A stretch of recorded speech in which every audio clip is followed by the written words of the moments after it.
पश्चिम बंगाल से इस वक्त की सबसे बड़ी खबर आपको दे दे, सीएम फेज जिसको लेकर काफी चर्चा थी उस पर नाम का ऐलान हो गया है और एक ही नाम पर सबकी सहमति बनी। वो नाम है शुभेंदु अधिकारी का। खुद अमित शाह ने इस बड़े नाम की इस दिग्गज नेता का ऐलान किया है और अब इनके हाथों में कमान होगी। वो कमान, वो बंगाल की कमान जो बीजेपी पिछले कई वर्षों से अपने पाले में लाने की कोशिश कर रही थी और लगातार एक आप कह सकते हैं बड़ी सफलता ये मिली है। 77 से 207 तक का ये सफर कठिनाइयों भरा था, लेकिन अब जीत के सहरे के साथ नजर आ रहा है, मालाओं के साथ नजर आ रहा है। मंच की तस्वीरें काफी खास है, वो सब आपको दिखाएंगे, लेकिन इससे पहले आपको बता दें हमारे साथ इस शो में दो खास मेहमान हैं। स्टूडियो में हमारे साथ केशव जी हैं, खास मेहमानों में हमारे साथ रामकुमार पाल हैं, नेता भाजपा का पक्ष रखने के लिए।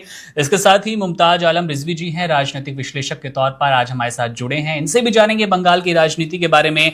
सबसे पहले रामकुमार जी, आपके पास ही पहुंचूंगा। आप लोगों की ये जीत है, बंगाल में बीजेपी की जीत है और अब शुभेंदु, क्या सोचते हैं? क्या नाम पर कोई संशय था या फिर ये तो फाइनल ही था, बस एक औपचारिक ऐलान होना था जो अमित शाह ने आज कर दिया?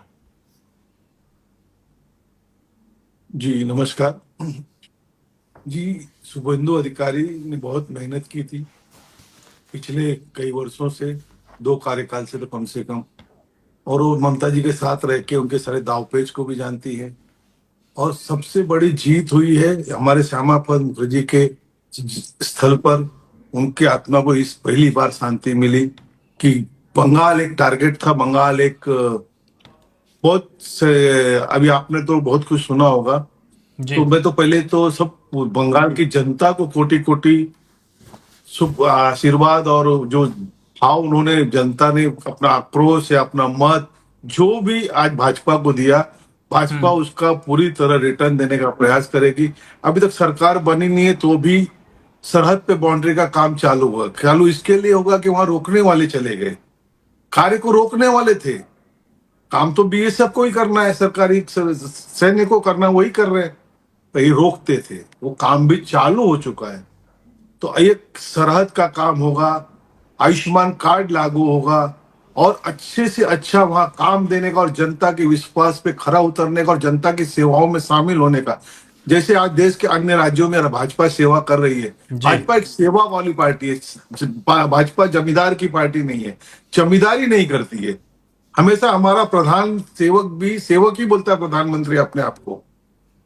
दूसरे के साथ प्रधानमंत्री पद पे घमंड नहीं करते। बिल्कुल रामकुमार जी, आपसे और डिटेल हासिल करेंगे। उससे ठीक पहले अमित शाह जो कि अभी लाइव है बंगाल से, सीधे मंच पर माला पहनाते हुए शुभेंदु अधिकारी को गले लगाया है और बड़ी जिम्मेदारी देते हुए क्या कुछ बोले हैं, सुन लेते हैं। भारतीय जनता पार्टी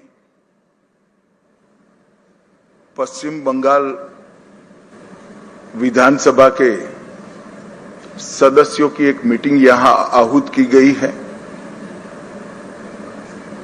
उस मीटिंग में भाजपा के राष्ट्रीय अध्यक्ष जी ने मुझे और श्री मोहन चरण मांझी जी को केंद्र की ओर से पर्यवेक्षक के रूप में यहां भेजा था। अभी कुछ समय पहले ही चुनाव की प्रक्रिया पूरी हुई है। लगभग 8 प्रस्ताव और समर्थन प्राप्त हुए हैं और सभी प्रस्ताव और समर्थन एक ही नाम के मिले हैं। उसके बाद दूसरे नाम के लिए भी सबको समय दिया गया, पर्याप्त समय दिया गया, मगर कोई दूसरा नाम नहीं आया है। इसलिए केंद्रीय पर्यवेक्षक के रूप में मैं श्री शुभेंदु अधिकारी जी को पश्चिम बंगाल विधानमंडल दल के नेता के रूप में निर्वाचित घोषित करता हूं।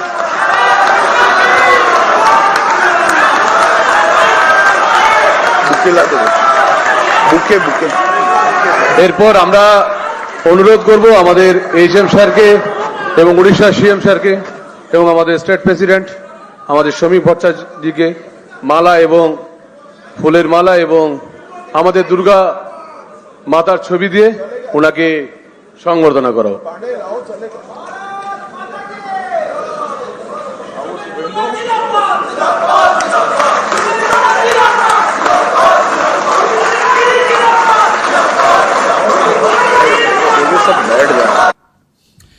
बिल्कुल वो खुशियों का माहौल है बीजेपी के दफ्तर में और पूरे बंगाल में बीजेपी के समर्थक स्टेज पर माला पहनाते हुए और जिसे कहते हैं बिना किसी बहस के केशव जी, बिना किसी संशय के एक नाम जो कि चर्चा में भी था वो फाइनल होता नजर आया। बीजेपी ने बहुत ज्यादा नहीं चौंकाया। रिजवी जी आपके पास आना चाहूंगा। सवाल यही कि सुवेंदु के अलावा कोई और इनके पास चेहरा नहीं था, कोई और बड़ा दिग्गज नहीं था जो बंगाल में लगातार होती हिंसा, हत्या और आग को रोक पाए, इसलिए ये नाम चुना गया, या फिर कोई और आपका अन्य पक्ष है इनके नाम के साथ? बहुत बहुत शुक्रिया। देखिए, ऐसा है कि इनके बारे में तो सब पता है। पहले शुभेंदु अधिकारी कांग्रेस में थे, कांग्रेस पे फिर टीएमसी में थे और टीएमसी में फिर ये बीजेपी में आए और बीजेपी में एक लंबी लिस्ट है कांग्रेसी और गैर भाजपाइयों की। तो बीजेपी वाले कहाँ जाएंगे? अब चेहरा बनाने से बनता है ना, चेहरा आप जिसको बनाएंगे वो चेहरा बनता है जी। तो आप इन्हीं को प्रोजेक्ट करते रहे तो जाहिर सी बात है, बिल्कुल क्लियर था। फिर जिस तरह की तस्वीरें सामने आई हैं तो इसमें कोई दो राय नहीं थी कि शुभेंदु अधिकारी के अलावा वहां कोई और बनेगा। और चेहरा जब जहां तक आप बात कर रहे हैं तो इलेक्शन में शुभेंदु अधिकारी चेहरा नहीं थे। इलेक्शन में वहां वजीर आजम नरेंद्र मोदी जी चेहरा थे और काम करने वालों में वहां पे अमित शाह जी थे, जो वहां पे जाकर के बैठ करके और उन्होंने पूरे बंगाल के चुनाव को लड़वाया। तो अब ये है कि जिसको चाहे बना दे। और यहाँ तो फिर भी शुभेंदु अधिकारी जी कम से कम नजर आ रहे थे एक चेहरे के तौर पे कि ये बन सकते हैं। बाकी जगहों पे तो पता भी नहीं रहता है। आप उत्तर प्रदेश के चुनाव में जब योगी जी आए थे, कहीं नाम था क्या? आप बताइए। जब योगी जी को 2017 में सीएम बनाया गया था तो क्या कहीं नाम था उनका? कहीं नाम नहीं था। इसी तरीके से हरियाणा में याद होगा आपको, इस वक्त नाम नहीं आ रहा है, जब पहले सीएम बनाए गए थे बिल्कुल अचानक लाके बिठा दिया गया था। तो देखिए, बीजेपी अपने तौर पे काम करती है और ये उनका इख्तियार है। मैं उसमें कोई फैसला नहीं कर सकता हूँ, मैं कोई अपनी राय नहीं दे सकता हूँ। तो चेहरा कोई था नहीं कि जिसको वो लाके बिठाते। हाँ, ये एक ऐसे ही र्यूमर चल रहा था कि किसी खातून को बनाया जा सकता है, क्योंकि औरतों के हक में आजकल ज्यादा बीजेपी बात कर रही है। 33% रिजर्वेशन, 50% रिजर्वेशन। तो उससे ये लग रहा था शायद ममता की जगह एक कोई और इसी तरीके से खातून को वहां पे सीएम बनाया जाता। लेकिन खैर, ये उनका फैसला है और मैं भी शुभेंदु अधिकारी को आपके चैनल के थ्रू मुबारकबाद देता हूं कि वो मगरबी बंगाल के वजीर आला बने हैं। और उम्मीद हम ये करते हैं कि बंगाल जो है वो सबके लिए होगा, वहां किसी तरह का भेदभाव नहीं होगा। जिस तरह की बयानबाजी उन्होंने की है ये ठीक नहीं है। मैं समझता हूं कि इलेक्शन रिजवी जी, हमारे साथ आदेश भारद्वाज भी जुड़ गए हैं कांग्रेस का पक्ष रखने के लिए। आदेश जी, बहुत शुक्रिया वक्त देने के लिए वन इंडिया को। सर, आपसे सवाल, और मैं कहूंगा इस माहौल को देखते हुए ही कांग्रेस के भविष्य को लेकर सर सवाल पूछना चाहूंगा आपसे। 2 सीटों के आसपास आपकी पार्टी जो सिमटती नजर आई है और उसके बाद बंगाल का ये घटनाक्रम जहां ममता बनर्जी कहती हैं पहले कि मैं इस्तीफा नहीं दूंगी, फिर खबर आती है कुछ दिन बाद ही, जो कि होना भी था, 7 तारीख को गवर्नर साहब भंग कर देते हैं बंगाल असेंबली को। तो आप उस साइड से निराशा व्यक्त करना चाहेंगे या फिर आज जो सुवेंदु अधिकारी बीजेपी के नए सीएम के रूप में नजर आ रहे हैं उन्हें बधाई देंगे?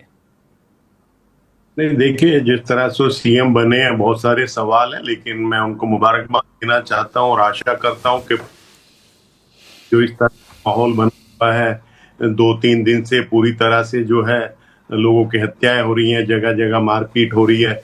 बहुत सारे पल देखे हैं कि महिला की बात करते हैं, लेकिन ममता बनर्जी का किस तरह से मीम बना के सब किया जा रहा है, ये बहुत ही दुर्भाग्यपूर्ण है। मैं आशा करता हूं कि शायद स्थिति वहां जल्दी संभलेगी, लेकिन भारतीय जनता पार्टी की करनी और कथनी में अंतर है। पिछले राज्यों में जो हम देखते आए हैं, जो भी ये सरकार में आने चुनाव के अंदर भाषण देते हैं, बातें करते हैं, लोगों के साथ लोगों को भरोसा देते हैं, वो तमाम भरोसे हर राज्य में टूटते दिखते हैं। ये एक दुख का कारण है। मैं आशा करूंगा कि ये शायद उन चीजों को यहाँ पे फुलफिल करेंगे। लेकिन मैं दिल्ली से जुड़ा हुआ हूँ। दिल्ली के अंदर इन्होंने बहुत बड़े बड़े वादे किए कि हर महीने की 8 मार्च 2025 से सभी महिलाओं के खाते में 2500 रुपए आ जाएंगे। किसी एक महिला को मिला नहीं, लगभग 1.5 साल के लगभग हो गया है। दिल्ली के अंदर 500 रुपए का गैस का सिलेंडर मिलेगा, होली दिवाली पे फ्री मिलेगा। लेकिन आज आप देखते हैं कि क्या हाल है गैस के सिलेंडर का, और होली दिवाली वाला तो आप भूल ही जाएं। नहीं नौजवान- आदेश जी, हम लोग अभी पश्चिम बंगाल पर रहते हैं ना। दिल्ली में तो जो होना था, दिल्ली की जनता ने फैसला दे दिया और दिल्ली का फैसला बीजेपी के साथ है। पश्चिम बंगाल की जनता ने भी, आप कह रहे हैं कि भारतीय जनता पार्टी का दोहरा चरित्र है, वो चुनाव से पहले कुछ और होते हैं, चुनाव के बाद कुछ और होते हैं। कमोवेश जनता का तो यही मानना है कि सारी पार्टियों का यही रवैया होता है। लेकिन आखिर क्या वजह है कि बार बार काठ की हांडी बीजेपी चढ़ाने में कामयाब होती है और आपकी दाल नहीं गलती है? पश्चिम बंगाल में हालांकि आपके लिए खुशखबरी है, 0 से 2 पर पहुंच गए हैं। बहुत ही महत्वपूर्ण आपका सवाल है, हमारे लिए बहुत चैलेंज। लेकिन एक बात जरूर है कि हम अपना कांग्रेस का इतिहास रहा है कि जो हम कहते हैं वो करते हैं, हमारी करनी और कथनी में अंतर नहीं है, और हमने जो कहा वो प्रूफ करके दिखाया। उदाहरण के रूप में लगता हूं कि दिल्ली के अंदर श्रीमती शीला दीक्षित जी की सरकार थी।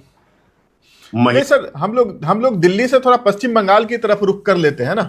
ये चर्चा पश्चिम बंगाल पर हो रही है। आखिर आपके एजेंडे में, आपके मैनिफेस्टो में कैसे आदेश जी की आवाज नहीं आ रही है। आदेश जी थोड़ा आप नेटवर्क भी चेक कर लें। मैं आदेश जी आपकी आवाज अच्छे से नहीं आ रही। मैं बस इतना कह रहा हूं कि हम लोग थोड़ा पश्चिम बंगाल का रुख करते हैं। हम लोग दिल्ली में नहीं, अभी पश्चिम बंगाल पे चर्चा कर रहे हैं। तो आखिर आपके मैनिफेस्टो में, आपके कैंपेन में ऐसी क्या कमी रह गई कि पश्चिम बंगाल की जनता ने भी देश के तमाम अन्य हिस्सों की तरह, केरला को छोड़ दे एक अपवाद के तौर पे, तो वहां भी आपको नकार दिया। वहीं आपकी पार्टी में रहने वाले शुभेंदु अधिकारी फिर टीएमसी में जाते हैं और फिर भारतीय जनता पार्टी को प्रचंड बहुमत दिलाते हैं और अब मुख्यमंत्री बनने वाले हैं। आपके पार्टी का कैडर दूसरी जगह जाके मुख्यमंत्री बन रहा है, चाहे वो हिमंता विश्व शर्मा हो, चाहे अब शुभेंदु अधिकारी हो। इनफैक्ट ममता बनर्जी भी आप ही के स्कूल की हैं। लेकिन एक आइडियोलॉजी के रूप में, एक पार्टी के रूप में कांग्रेस को क्यों नकार दिया जाता है? नकार नहीं दिया जाता, किस तरह से छल कपट किया जाता है, किस तरह से एसआईआर किया जाता है, किस तरह तो नापसंद के वोटरों को रखा जाता है। जो मुझे पसंद नहीं है उन वोटरों को वो एसआईआर से बाहर कर देंगे, जो मुझे है वो और फेक। केरला में भी हाईवे आदेश जी, केरला में भी जिस दिन आसाम का वोटिंग हो रहा था, नेशनल हाईवे के ऊपर बिहार के काफी साथी जा रहे थे जो कि बिहारी भाषा बोलते हैं, लेकिन आसाम के बने हुए थे। तो ये तमाम वो चित्रण है जो कहीं ना कहीं मीडिया का आपके सवालों के साथ हम चलेंगे। हमारे बीजेपी के साथी हैं राम कुमार जी, उनके पास चलेंगे। लेकिन बस एक छोटा सा सवाल है, उसका जवाब दे दीजिए, तब हम राम कुमार जी के पास चलेंगे और फिर हमारे साथ हमारे राजनीतिक विश्लेषक भी जुड़े हुए हैं, उनसे भी इस सवाल का जवाब लेंगे। केरलम में भी आपका यही थॉट है? वहां भी एसआईआर का बेजा इस्तेमाल हुआ है, वहां भी चुनावी प्रक्रिया में धांधली हुई है केरलम में भी? जहां जहां इनका बस चलेगा, अच्छा, वहां लगा ये धांधली। अच्छा, इसीलिए इलेक्शन कमीशन के ऊपर सब ठीक है। इलेक्शन के राम कुमार पाल जी के पास चलते हैं। ठीक है, ठीक है। किस तरह बनाया गया, सुप्रीम कोर्ट ने क्या कहा, प्रक्रिया क्या बनाई गई, उसके बाद क्या हुआ। हरियाणा के अंदर हमारे कैंडिडेट हार जाते हैं, उन्होंने इलेक्शन कमीशन को कहा कि रिकाउंटिंग कराएं, रिकाउंटिंग नहीं। हाई कोर्ट में गए, इलेक्शन कमीशन को नोटिस किया और पूछा कि भाई ये रिकाउंटिंग चाहते हैं, इनको रिकाउंटिंग करने क्या दिक्कत? उन्होंने कहा सर फेयर चुनाव हुआ है और टाइम का वेस्टेज है, मनी का वेस्टेज। उन्होंने कहा कितना पैसा लगता है एक पोलिंग बूथ पे? एक पोलिंग 46,300 रुपए लगते हैं। कैंडिडेट को उन्होंने पूछा जो रिकाउंट। चलिए, बहरहाल आपकी आवाज में थोड़ा सा डिस्टोर्शन है आदेश जी। हम आप ही के सवालों को लेकर चलते हैं। बीजेपी के प्रवक्ता है हमारे साथ जुड़े हुए राम कुमार पाल जी, और राम कुमार जी इसी शो में आपके सामने उन्होंने सवाल रखा है, बीजेपी छल कपट से जीतती है। क्या क्या छल कपट था, बताएं। ये जमींदार की पार्टियों को ऐसे ही लगता है, सेवादार कभी पसंद नहीं आते इनको।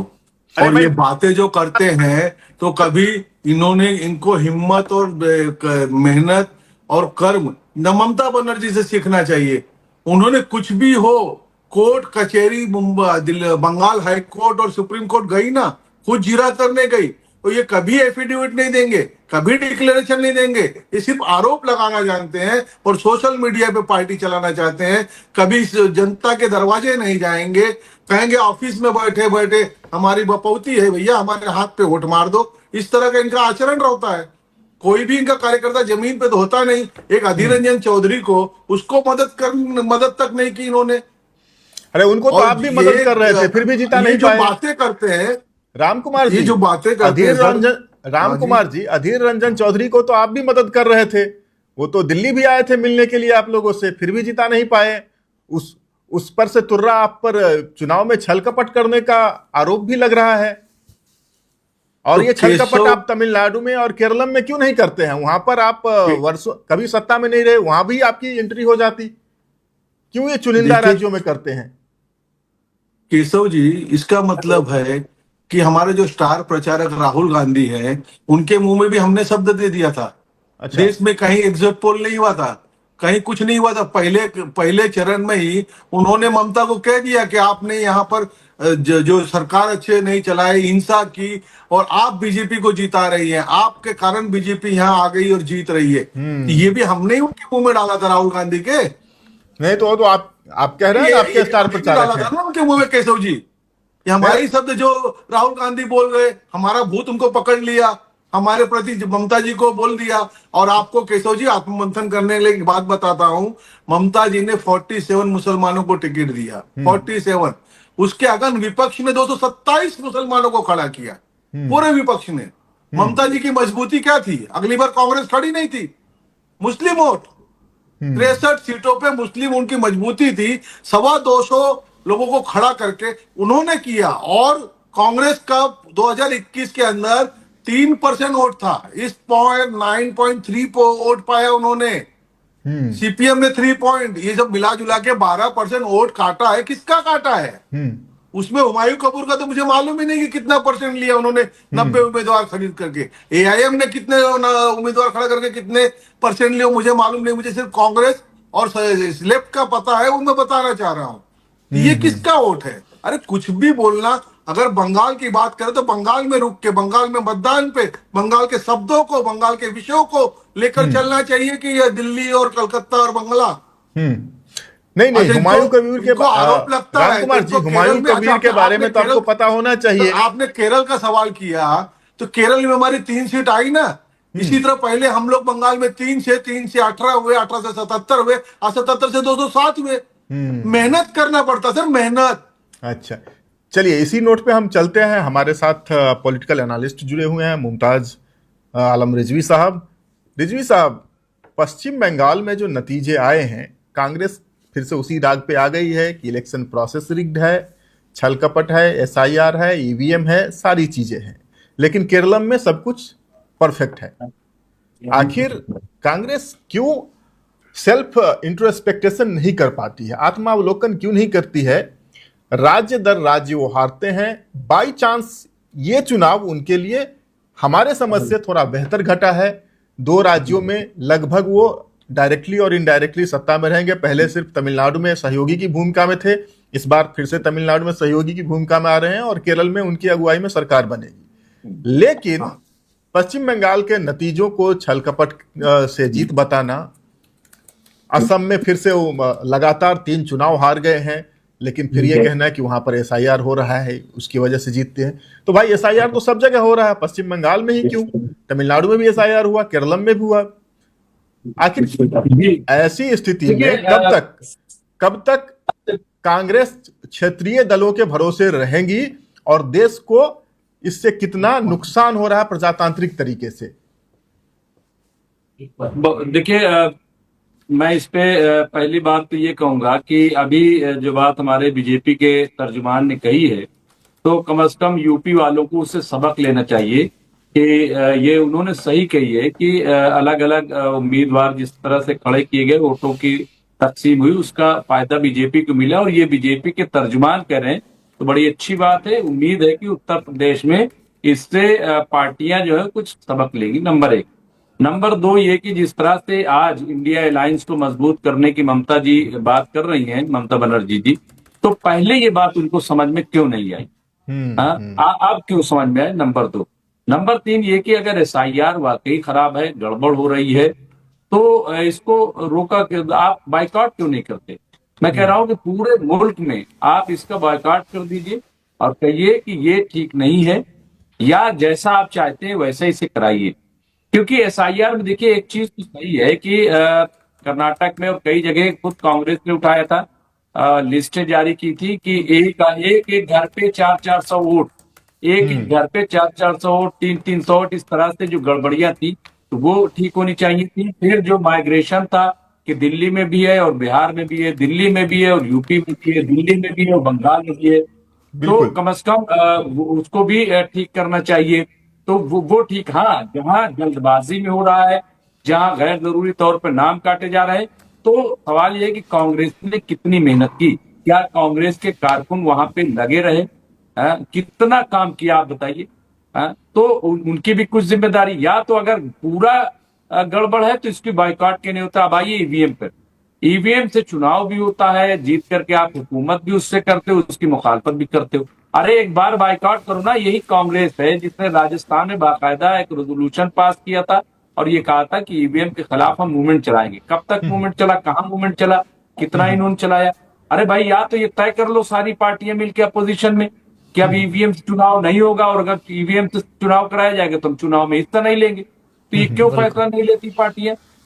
ये नतीजे आने के बाद ये जो रोना, मैं इसको नहीं मानता हूं। अभी यूपी में चुनाव होना है, उत्तराखंड में चुनाव होना है, अभी कई और राज्यों में चुनाव होना है। या तो एक बार फैसला ले लें ये लोग कि भाई सर जोड़ करके बैठे और कह दे कि ईवीएम से चुनाव हमें नहीं लड़ना है और हम इसका बिल्कुल बाइकआउट करते हैं, इससे चुनाव होगा तो हम हिस्सा इसमें नहीं लेंगे। तो इस तरह कोई ना कुछ फैसला लेना पड़ेगा, वरना इससे कुछ हल नहीं है, बिल्कुल। कुछ इससे हासिल नहीं होना है। रिजवी जी, एक सवाल मेरा भी है और सवाल बड़ा दिलचस्प है, और दिलचस्प इसलिए भी क्योंकि बीते दिनों जो हमने देखा, बंगाल एक बार फिर जलता हुआ हमें नजर आया। शुवेंदु अधिकारी के पीए की हत्या की जाती है, 300 से ज्यादा गिरफ्तारियां, 5-6 वो संख्या है लगभग जो कि मौत के आंकड़े में भी नजर आ रही है। कोई एक विशेष पार्टी हम नहीं कह सकते कि बीजेपी के कार्यकर्ता मारे गए, बीजेपी के लोग मारे गए या फिर टीएमसी वाले, क्योंकि राजनीतिक विश्लेषक के तौर पर आज आपने हमें वक्त दिया है तो मुझे नहीं लगता किसी पक्ष की आप बात रखेंगे, क्योंकि सत्ता बीजेपी के पास है, सरकार बीजेपी बनाने जा रही है, शुवेंदु का नाम भी फाइनल हो गया। बंगाल में आप किस तरह के परिवर्तन देख पा रहे हैं? क्या सचमुच जो हिंसा हमने ठीक रिजल्ट के बाद देखी उससे अब छुटकारा कुछ मिल पाएगा, या फिर ये स्थिति अभी नहीं बदलने वाली? कोई टाइम अगर आप देख पा रहे हो कि 6 महीने, 1.5 साल, 2 साल, 3 साल, कितना वक्त लग जाएगा बीजेपी को? देखिए ऐसा है कि मुझे अभी मैं क्या कहूँ, शुभेंदु अधिकारी के पीएस का एक नहीं बल्कि 3 जो मेरे पास इत्तलाएं हैं जी बिल्कुल, कि उनके अब तक जो है वो जो है कत्ल हो चुका है। क्यों उनके पीएस का हत्या होता है, इस पे भी सवाल खड़े हो रहे हैं कि उसकी जांच होनी चाहिए कि बार बार ऐसा क्यों हो रहा है, उनके साथी क्यों हो रहा है, नंबर 1। नंबर 2 ये कि देखिए कितना क्या कर लेंगे अभी, कितना सुधार हो जाएगा, मुझे नहीं लग रहा है कि इतना ये बहुत आसान होगा। खास तौर से हम बंगाल की बात करेंगे और वहां देखिए मुसलमानों में खौफ है, वहां डर है, जिस तरह की सूरत हाल है, तो इसको कंट्रोल करने की जिम्मेदारी पूरी की पूरी बीजेपी की होगी। वहां पे अमन अमान रहे, हम सब यही चाहेंगे। अब हुकूमत आ गई, हुकूमत करें। जहां तक डेवलपमेंट ये वो, तो देखिए जब हम डेवलपमेंट की बात करते हैं तो आप अभी कहेंगे दिल्ली की बात क्यों करते हो, यूपी की बात करते हो। भाई मिसाल तो हम देंगे ना, बाहर की देंगे। अभी हम मिसाल जो है बंगाल की दे नहीं सकते। तो आप बताइए, दिल्ली में चुनाव लड़े थे तो इन्होंने कहा था जमुना जी साफ हो जाएंगी, जमुना जी साफ हुई क्या? आप देखिए जा करके कि जमुना साफ हुई क्या। फिर आप बताइए जितनी स्कीमें थी, आज मोहल्ला क्लिनिक सब बंद हो गए। क्यों बंद हो गए? वहां जाकर मैं देखता था कि वहां गरीब लोग लाइन लगा करके वहां इलाज कराते थे।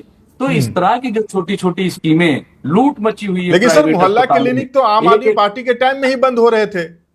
नहीं बंद हो रहे थे वो, और बंद हो रहे थे तो उसमें एलजी का अमल दखल था। देखिए मैं जान रहा हूं, मैं जर्नलिस्ट भी हूं, तो इसलिए मुझे पता है। ये आप मत कहिए इस तरह की जो पब्लिक। फिर और आ जाइए, देखिए ये जो वादा करते हैं सबका साथ सबका विकास, आप बता दीजिए तरह से हमें।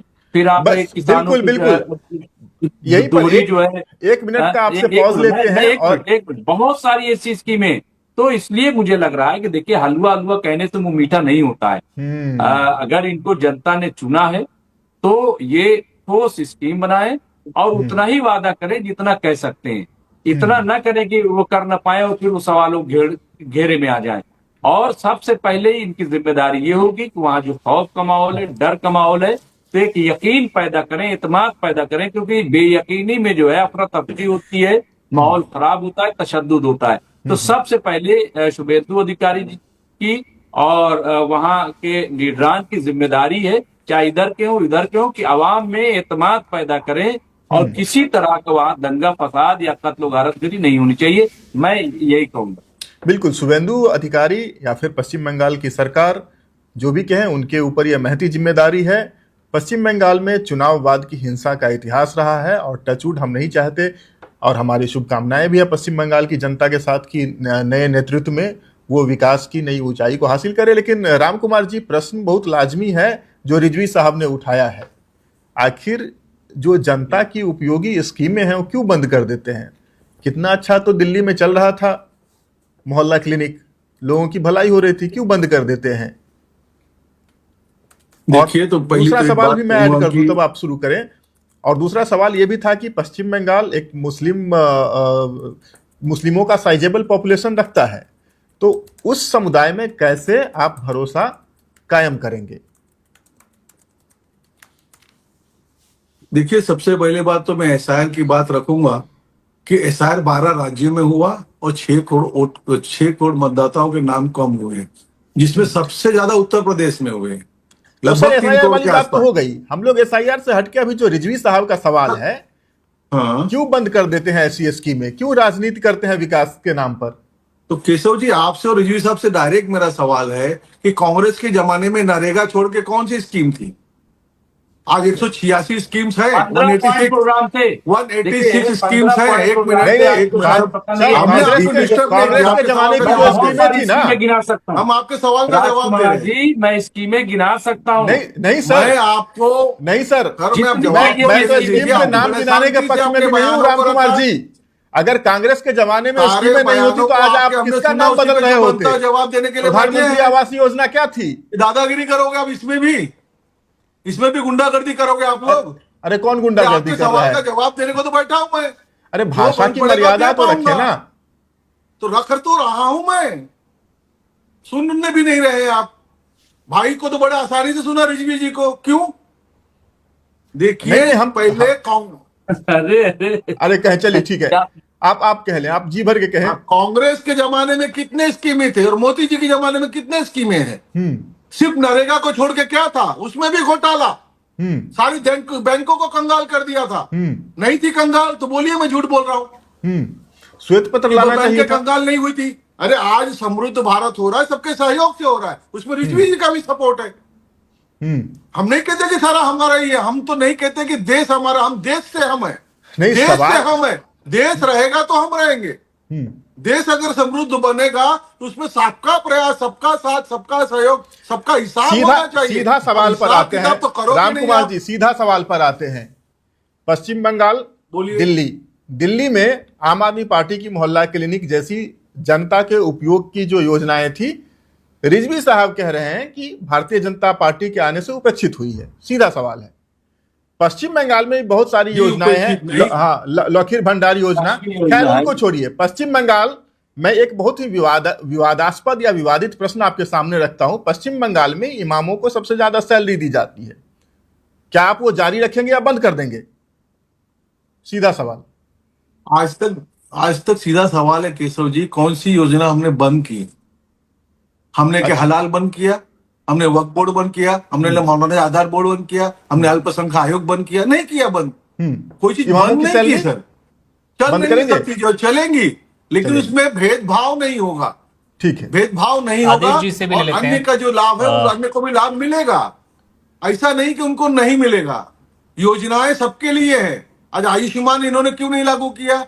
दिल्ली में आयुष्मान लागू हो गया और मुल्ला क्लिनिक ही चल रहे हैं जहां घोटाले थे। रिजवी जी को पता है कि 70 हजार के लिस्ट में 7 हजार मोबाइल नंबर एक ही थे। अपने प्रेस से भी हैं तो बता सकते हैं। अरे घोटालों पर अंकुश लगाना ये क्या गलत है? राजकुमार जी, होते रहने देना जी रिजवी भाई। नहीं, राजकुमार जी, आपका भी दायित्व, मेरा भी दायित्व है, घोटाले रोकना चाहिए। प्रॉपर सर्विस मिलनी चाहिए, मैं प्रॉपर पैसे जनता तक पहुंचने चाहिए, योजनाएं जनता तक पहुंचनी चाहिए, यही तो सरकारों का काम है। नहीं तो चलिए जवाब दे दीजिए रिजवी जी, बताइए। मैं ये कह रहा हूं कि जैसे जहां जिस कंपनी में घोटाला होता है तो डिपार्टमेंट तो नहीं बंद किया जाता, ऑफिसर को निकाला जाता है ना। यहाँ तो डिपार्टमेंट बंद किया जा रहा है। तो आप मोहल्ला क्लिनिक न बंद करवाते, मोहल्ला क्लिनिक को क्लीन करते, उसको साफ करते, जहां घपला घोटाला था उसको दुरुस्त करते। मैं इसलिए कह रहा हूं, देखिए मैं एक जर्नलिस्ट हूं, मैं पॉलिटिकल एनालिस्ट के तौर पे बात कर रहा हूं। मैं आपने देखा होगा कि मैंने बहुत क्लियर कट बातें की हैं, और मैं इसलिए कह रहा हूं कि मैंने खुद देखा है। हाँ? और मैं खुद देखा नहीं, मैं तो खुद लाइन लगा के गया भी हूं 2-3 बार, और वहां कितना बढ़िया जो है सारा इंतजाम था। हाँ, कहीं कहीं गड़बड़ भी था, मैं ये नहीं कह रहा हूं, अगर गड़बड़ था तो वो अपोजिशन की जिम्मेदारी थी कि वो उसको उठाते, उसको ठीक करते, और हुकूमत में आने के बाद जहां जहां घोटाले थे घोटालेबाजों को पकड़ते और मोहल्ला क्लिनिक को बढ़िया और अच्छा से कर देते। सिर्फ मेरा ये कहना है। और अब हम उम्मीद करते हैं बंगाल में कि जिस तरह की बयानबाजी आई थी, साहब मुसलमानों ने तो हमें वोट दिया नहीं, तो मुसलमानों के लिए हम काम करेंगे नहीं, तो क्या मुसलमान मुक्त होगा बंगाल? हाँ? क्या इस तरीके की सरकार वहां पे चलेगी? नहीं, एक सवाल है मेरा, मैं ये कह नहीं रहा हूं। देखिए मैं क्या कह रहा हूं, मैं तो ये कह रहा हूं कि वहां भरोसा आप दिलाइए, लेकिन भरोसा इसलिए नहीं हो पाता कि जब 72 मंत्री बनते हैं केंद्र में तो उसमें एक भी मुसलमान नहीं होता। मुख्तार अब्बास नकवी नहीं होते, शहनवाज हुसैन नहीं होते, हाँ, शादिया इल्मी नहीं होती, जफर इस्लाम नहीं होते, शहजाद पूनावाला जैसे लोग उसमें शामिल नहीं होते। भाई क्यों नहीं होते? बैटिंग तो यही लोग करते रहते हैं मुसलमानों के नाम पे, लेकिन जब कुछ देने का होता है तो उनको लिया नहीं जाता। तो इसलिए मैं कहता हूं कि बंगाल में अच्छी सरकार चलाइए, एतमाद में दीजिए, इससे ज्यादा मुझे कुछ नहीं कहना है। वहां दंगा ना हो, फसाद ना हो, वहां भेदभाव ना हो, इससे ज्यादा और किसी को कुछ नहीं चाहिए। मुझे लग रहा है यही सब कुछ चाहिए, और जो वादे किए उस वादे को पूरा कीजिए। और अभी किसी से सवाल नहीं करता कि अभी तो सरकार ही नहीं बनी, सवाल क्या करें? बहुत अच्छे रिजवी साहब, सब चीजों का प्रयास चालू है, और ये आपकी एक गलत फहमी है कि राजनीतिक पार्टियां ही विरोध करें और वही सवाल उठाए। आम जनता को सवाल उठाना चाहिए, और जो सत्ता में बैठा उसका कान पकड़ना चाहिए। ये जो हम लोग ढकेला ढकेली करते हैं ना, उसी में प्रॉब्लम होता है। आज प्रधानमंत्री के वेबसाइट पे ऑनलाइन कंप्लेंट करो, आपको फोन आता है सर, फोन आता है, आपको कॉल आता है कि क्या आपने शिकायत की थी, आपकी शिकायत क्या है, करके देखिए। तो शिकायत का प्लेटफॉर्म भी तो सही होना चाहिए। खाली एक नंबर डिस्प्ले कर दो और उसमें कोई उठाने वाला नहीं, कोई रिप्लाई देने वाला नहीं, ये भी गलत है। और आम नागरिक को उसका अधिकार देना चाहिए शिकायत का। पार्टियां ठेकेदार थोड़ी हैं। नहीं चलिए सब कुछ कहेंगे राम कुमार जी, लेकिन ये नहीं कहेंगे कि भारतीय जनता पार्टी की कैबिनेट में कोई मुस्लिम मंत्री क्यों नहीं है। बहरहाल चलते हैं हम आदेश जी के पास।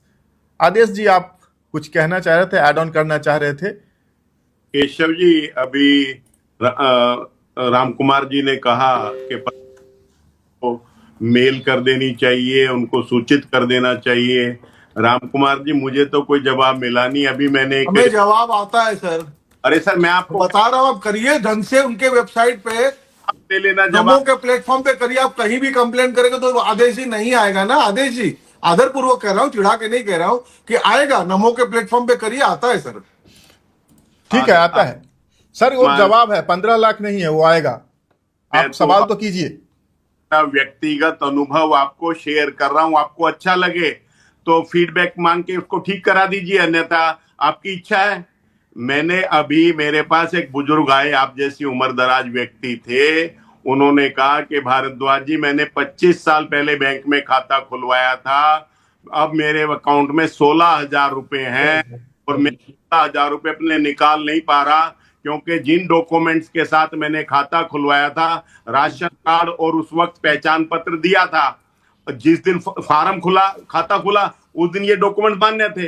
अब मेरी उम्र 82-87 साल हो गई है, मेरे बस का चलना नहीं है। मेरे पास आधार कार्ड तो है, लेकिन दूसरे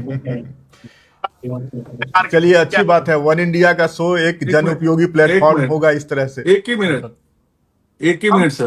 प्रधानमंत्री जी को रिक्वेस्ट किया कि इनको वन टाइम पैसा निकालने की अनुमति दे दो। ये 87 साल का व्यक्ति, इसके कोई संतान नहीं है, ये किससे मदद लेके अपने अकाउंट को केवाईसी कराएं, कहां से पैन बनवाएं और कहां से आधार बनवाएं। 87 साल का व्यक्ति जो है, तो प्रधानमंत्री को मैंने नाम, केस, अकाउंट नंबर भेज रखा है। मुझे कोई फोन नहीं आया, उसको भी कोई पैसा नहीं मिला। मेरा आपसे अनुरोध है, आप मुझे नंबर दे देना, मैं आपको लेटर आपको भेज दूंगा, आप उसको करा दे। और ऐसे लाखों केस हैं कि जिस दिन बैंक में अकाउंट खोले उस दिन बैंक का नियम और था। आज मोदी जी उन नियमों को बदल के इन लोगों के साथ उनका पैसा जबरदस्ती बैंक लूटने लग रहे हैं। चलिए आदेश जी जवाब ले लेते हैं, समय की थोड़ी कमी है, हमारा दूसरा सेगमेंट भी है तमिलनाडु पे, उस पर भी चर्चा करेंगे। राम कुमार जी जल्दी से जवाब दीजिएगा 30 सेकंड में। देखिए आदेश जी, आदेश जी, आदेश जी, आदेश जी, आदेश जी, आदेश जी जी आप अपनी बात रखिए। ऐसी केसेस मेरे पास भी आई हैं।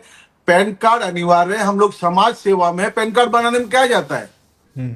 मैं तो आयुष्मान कार्ड भी बनवाता हूँ, पैन कार्ड बनवा देता हूँ, लाइए नाम दीजिए, बनवा देता हूँ ऑनलाइन। उसको अभी डूबा हुआ पैसा न मिल जाए तो मेरा नाम बदल देना सर, मैं दिलवा दूंगा आपको। और उसकी सत्यता दीजिए पैन कार्ड बनाने के लिए। आज पैन कार्ड अनिवार्य हो चुका है। चलिए बहुत और अच्छा उसके पास राशन कार्ड है, उसके पास इलेक्शन कार्ड है, तो पैन कार्ड बन ही जाएगा सर, क्यों नहीं चलिए बनेगा। दोनों सदनों बनवाना से चाहिए हमें, अगर समाज सेवी है तो बनवाना चाहिए हमें। चलिए राम कुमार जी, आदेश जी, मुझे लगता है, मुझे इस बात की बहुत खुशी है कि वन इंडिया का ये शो जो है वो जनोपयोगी प्लेटफॉर्म बन रहा है, जनता से जुड़े हुए मुद्दे यहाँ डिस्कस किए जा रहे हैं। और मैं चाहूंगा अगर ये केस जेन्युइन है तो उनकी हेल्प की जाए। राम कुमार जी, आदेश जी, आप आपस में नंबर भी एक्सचेंज कर ले, और मैं इसमें फैसिलिटेटर की भूमिका निभा सकता हूँ। आप अपने नंबर यहाँ दें। बनवाता हूँ, आयुष्मान बनवाता हूँ, ज्योतिबा फुले कार्ड बनवाता हूँ मैं। ठीक। अब हम पश्चिम बंगाल से थोड़ा दक्षिण की ओर रुख करेंगे और तमिलनाडु पर भी। मुझे इजाजत दे दीजिए, मुझे इजाजत चाहिए। मैं बिल्कुल ऋत्विज जी, बहुत शुक्रिया आपका हमारे साथ जुड़ने के लिए। हमारे साथ आदेश भारद्वाज जी और राम कुमार जी। सर आपका 10 मिनट और लेंगे, और जो सबसे बड़ी तमिलनाडु से अपडेट है, अपडेट यही है कि सीपीएम, सीपीआई और वीसी के अब विजय के साथ हैं, यानी कि टीवी के साथ हैं, और सरकार बननी लगभग तय नजर आ रही है।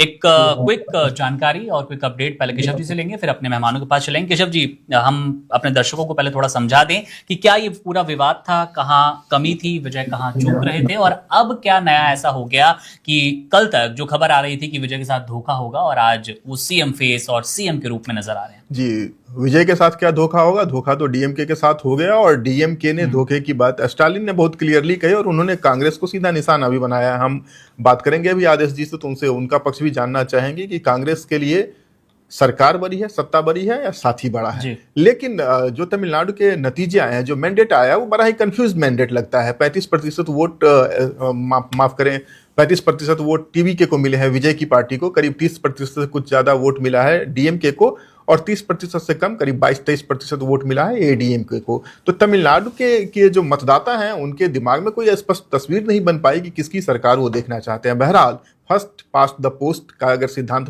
फॉलो करते हैं, सबसे बड़ी पार्टी ऑब्वियसली यहाँ पर विजय के नेतृत्व में, थलापति विजय के नेतृत्व में जो सामने आई है, वो टीवीके है। और राइटली टीवीके को आमंत्रित करना चाहिए सरकार बनाने के लिए गवर्नर को। पिछले 2-3 दिनों से जो राजनीतिक ड्रामा चल रहा था तमिलनाडु में, ऐसा होना नहीं चाहिए, प्रजातंत्र के लिए शुभ संकेत नहीं है। जो व्यवस्था दी गई है, जो बात कही गई है संविधान के अनुच्छेद 164 में, उसमें बहुत ही कैटेगरिकली ये बताया गया है कि राज्यपाल त्रिशंकु विधानसभा की स्थिति में अपने विवेक के अनुसार, कोट अनकोट अपने विवेक के अनुसार, यह संविधान में वर्णित नहीं है कि बुलाना ही पड़ेगा, वो बाध्यकारी नहीं है।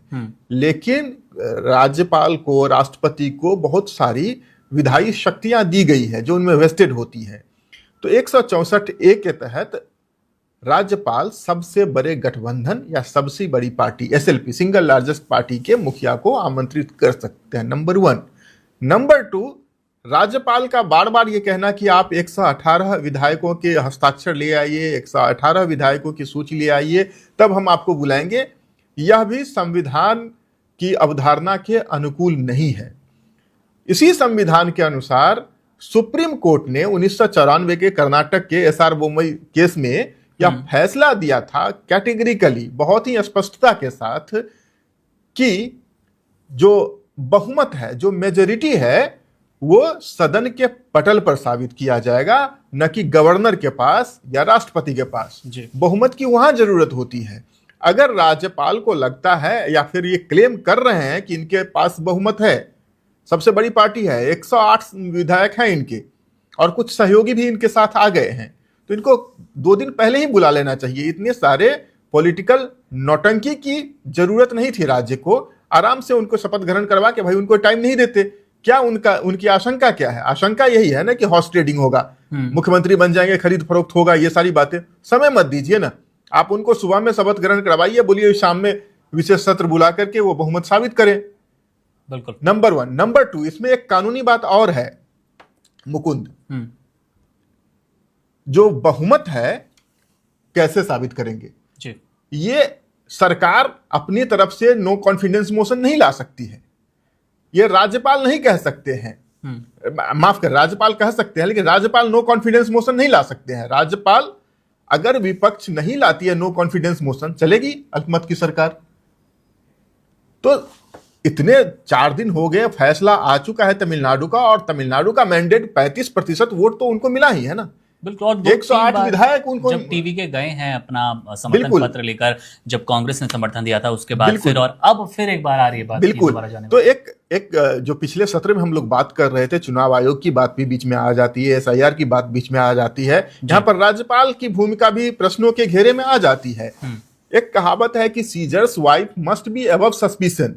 जो ऐसे गरिमामयी पदों पर बैठे हुए हैं उनको तो संदेह से बिल्कुल परे होना चाहिए, उन पर तो ऐसे आक्षेप की कोई गुंजाइश नहीं होनी चाहिए।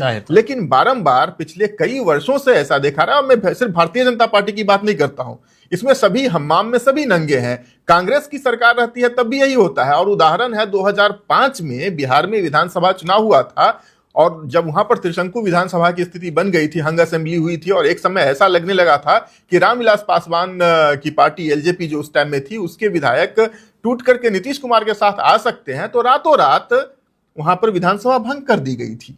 रातों रात भंग कर दी गई थी। उस समय में जो राष्ट्रपति थे देश के, वो देश में भी नहीं थे, फैक्स से उनका सिग्नेचर करवा के मंगवाया गया था। तो राजभवन सरकारों की एजेंसी की तरह क्यों काम करती है, ये सवाल तो है। बिल्कुल।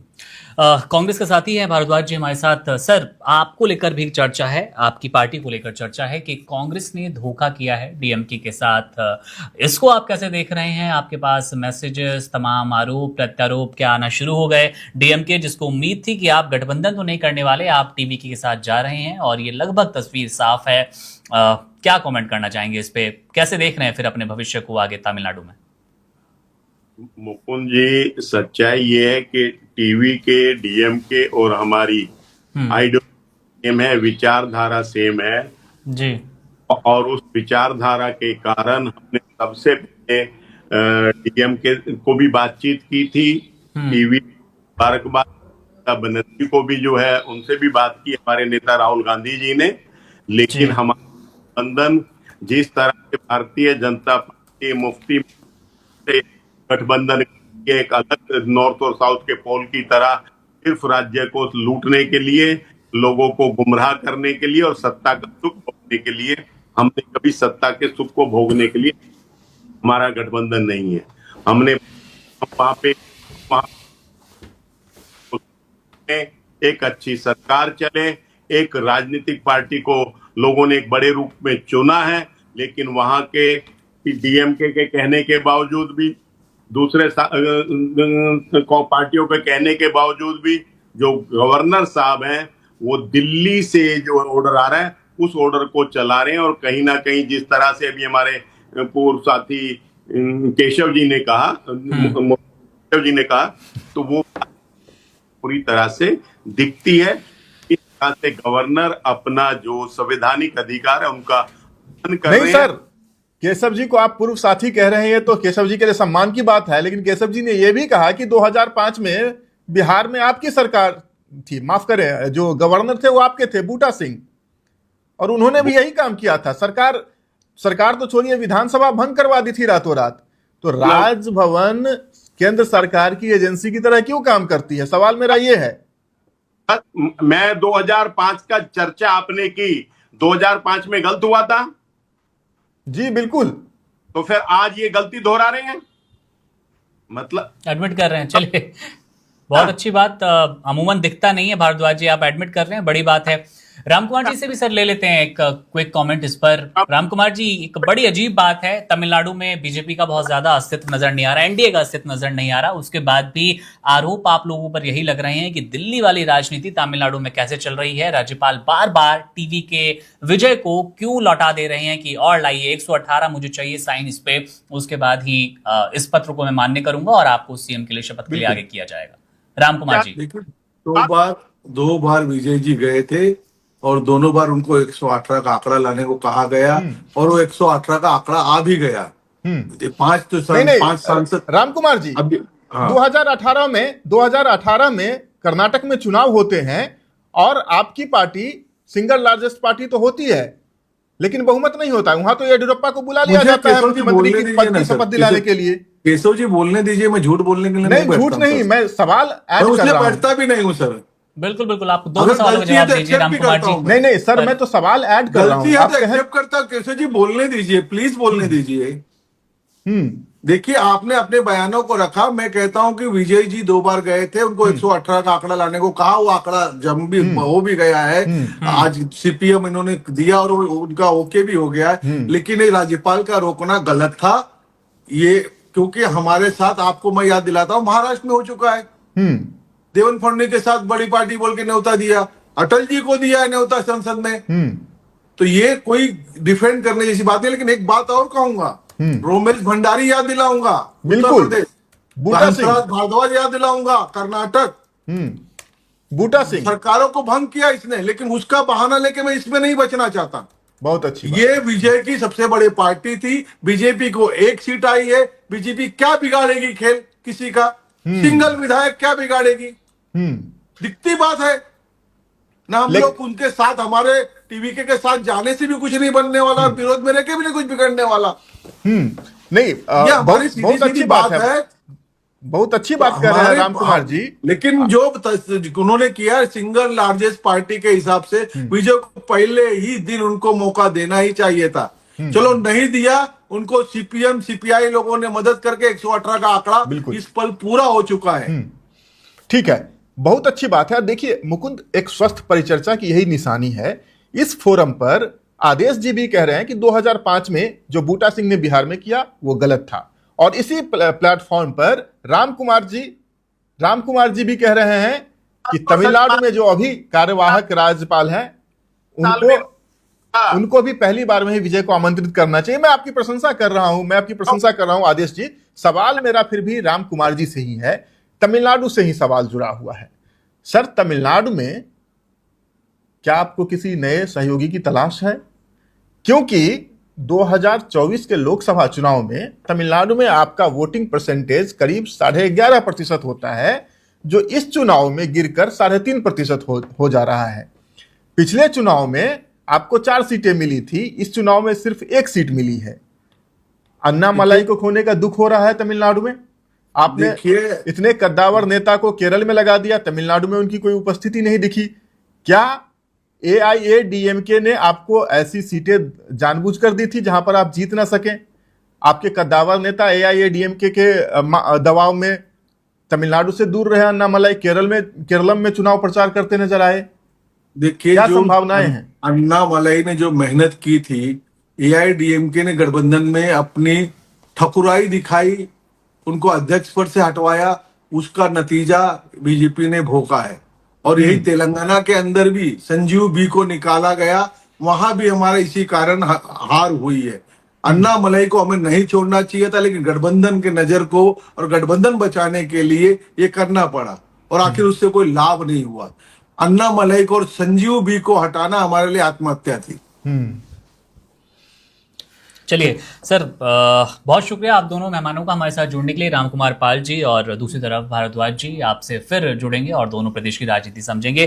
केशव सर, आपके पास वापस लौटना चाहूंगा और एक और महत्वपूर्ण सवाल टीवीके को लेकर ही है, विजय को लेकर ही है। इसके साथ साथ स्टालिन की एंट्री, जो बीते दिन हम ज्यादा देख रहे थे, जब MK स्टालिन कहते हैं कि विजय को सरकार बनाने दीजिए, उनके पास सबसे ज्यादा मत है, सबसे बड़ी पार्टी है, जैसे कि आपने बताई सबसे ज्यादा वोट प्रतिशत भी उन्हें मिला है। 6 महीने तक हम कुछ डिस्टर्ब नहीं करेंगे, आप फ्लोर टेस्ट बहुमत साबित कीजिए, आइए फ्लोर टेस्ट में अपने आप को पास दिखाइए और आगे बढ़िए। लेकिन इसके साथ ही सर, शंकाओं का बाजार, कयासों का बाजार यहाँ पर ये था कि स्टालिन की ये रणनीति अभी तो हाँ कहने की है कि हमने लोकतांत्रिक रूप से एक ऐसा आदर्श स्थापित किया कि जो बड़ी पार्टी है वो जीत जाए, पर वो उसके पीछे कुछ खिचड़ी पकाना चाहते हैं। क्या बाद में सरकार गिराने का कोई प्रयास हो सकता है, या फिर दूसरा कोई ऐसा हथकंडा जिससे कि सत्ता में डीएमके एक बार फिर नजर आए? बिल्कुल, देखिए राजनीति में कुछ भी संभव है। जिस तरह कहते हैं क्रिकेट अनिश्चितताओं का खेल है, और माशाल्लाह आपको क्रिकेट में भी बहुत ज्यादा इंटरेस्ट है, उसी तरह राजनीति भी क्रिकेट से कहीं ज्यादा अनिश्चितताओं का खेल है।